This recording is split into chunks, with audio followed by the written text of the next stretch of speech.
Before I start this video, I want to give a shout out to my newest YouTube channel. It's called Vastu Realty. As you might have seen, I'm officially a realtor with Vastu Realty in the Dallas-Fort Worth Metroplex, and I'm super excited to start sharing my experiences with you guys. It's on a separate channel, so definitely subscribe to that if you think that you're interested in real estate. The link is going to be in the description of this video.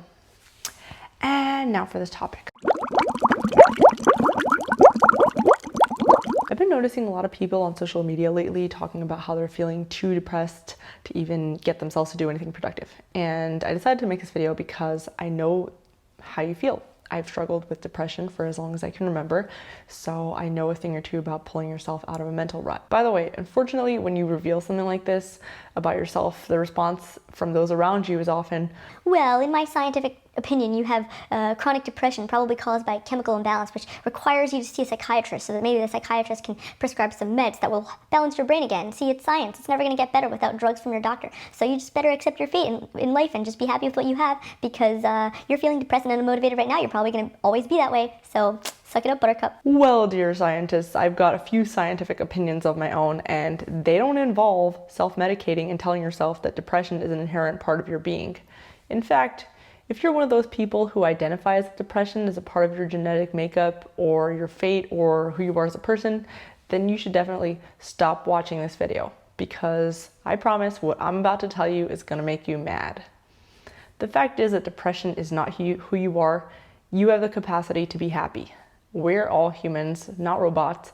And even if you felt depressed your entire life, chances are that you've experienced other emotions too, even if there were some very brief points in your life. And these emotions didn't come out of nowhere. They were a direct response to the environment that you were raised in and that you're in right now. That environment that you were raised in as a little child not only impacted your brain back then, it's still impacting your life right now. Your father's voice telling you that you're never going to be good enough is still talking to you today. Your high school bully telling you that you're a loser. These voices in your head came from somewhere, and they were outside of your brain. And anyone who makes you think that it's coming from inside your brain is simply not wanting to take responsibility for their actions. So what if you could rewind to those times when you felt any emotion other than depression? Identify what was different about that environment in those times, and maybe try to implement that into your life right now. Just think of yourself as a scientist, think of your life as a science experiment, and think of the world around you as a lab. You're the test subject. Your objective is to be happy. Don't hesitate to constantly be playing around with your environment until you find the sweet spot where you feel a consistent difference in your mood.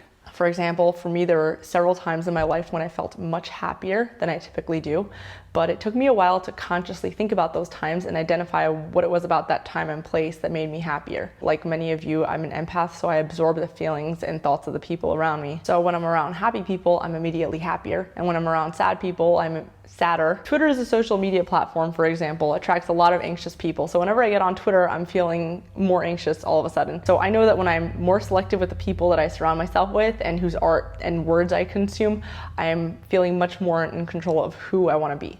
And that doesn't mean that the toxic voices in my head from before suddenly disappear like magic. It's just gonna take time. Another thing I notice about myself, by the way, is that I become much calmer when I'm surrounded by nature, especially when it's for more than just a day. There were several times when I experienced this, probably the happiest version of myself when I spent a day plus surrounded by big open spaces, trees, bodies of water, animals. And of course, I tend to be more physically active when I'm surrounded by nature, so that could be a big part of it. Imagine if you can somehow make these positive influences in your life a consistent thing. It would cause a domino effect, even if it was just temporary.